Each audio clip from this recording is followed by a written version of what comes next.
எரிவாயுவுக்கு பதிலாக மின் அடுப்பு பயன்படுத்தும் உணவகங்களுக்கு மின்சார மானியமாக யூனிட்டுக்கு 200 ரூபாய் சலுகை அளிக்கப்படும் என தமிழக அரசு அறிவித்துள்ளது.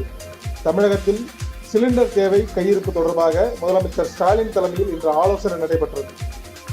இந்த ஆலோசனைக்கு பிறகு செய்தியாளர்களிடம் பேசிய தமிழக அதிகாரிகள், எரிவாயுவுக்கு பதில் மின் அடுப்பு பயன்படுத்துவதற்காக யூனிட்டுக்கு ரூபாய் 2 மின்சார மானியமாக வழங்கப்படும்.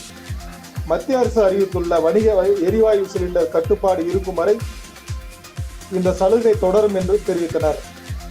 நடுத்தர நிறுவனங்கள் மின் உபகரணங்களை கொள்முதல் செய்ய 25% அதிகபட்சமாக 3.05 லட்சம் மானியத்துடன் கடன் வழங்கப்படும் என்றும், நாட்டில் உள்ள 60,698 தொழிற்சாலைகள் மாசு கட்டுப்பாட்டு வாரிய இசைவின்றி மாற்று எரிவாயுவை பயன்படுத்தலாம் என்றும் கூறினர்.